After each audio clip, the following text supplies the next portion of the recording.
आज मी व्हेज कोफ्ता करी बनवत आहे।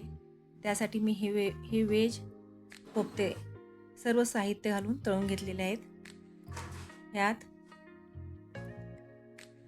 गाजर घातले, कोबी घातल्या, बटाटा घातलाय, ओवा घातलाय, जिरे, तीळ, तिखट, मीठ, परत खोबरंसुद्धा मी ह्यात किसून घातले बरं का। वाळलेलं खोबरंसुद्धा ह्यात मी किसून घातलेलं आहे।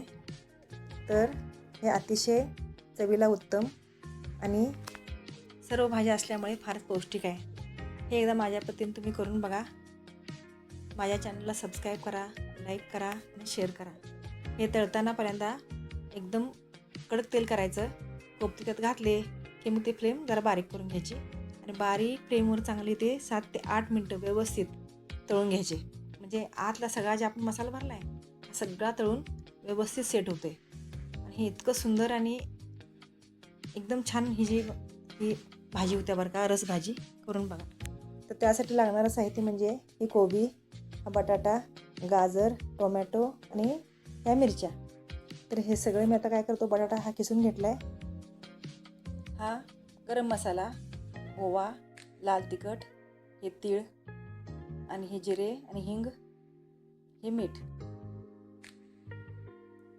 हे तांदळाचं पीठ आणि हे बेसनचं पीठ, हे लसूण, हे आलं, हे एकदम बारीक करून घ्यायचं सगळं मिक्सरला। आणि मग हे 2 कांदे चिरून घ्यायचे, टोमॅटो चिरून घ्यायचा आणि आपलं हे मिक्सरला लावून घ्यायचं। कोथिंबीर, हे कांदा, टोमॅटो, सगळा मसाला, हे 2 चमचे तीळ गेले, हे 2 चमचे जिरे गेले, छोटासा चमचा आहे हा मसाल्याचा, 6 ते 7 लसणाच्या कुड्या आणि पाव इंच आलं। हे आलं बिलं जास्त घातलं की तोंड जरासं भाजल्यासारखं होते बरं का। हे आता मी फाईन हिचं हे मिक्सरला लावून घेत आहे आणि हे लावून झालं की मी ते उरलेले जे आहे आता आपल्याला टोमॅटो आणि कांदा तो पण मिक्सरला लावून घेत आहे।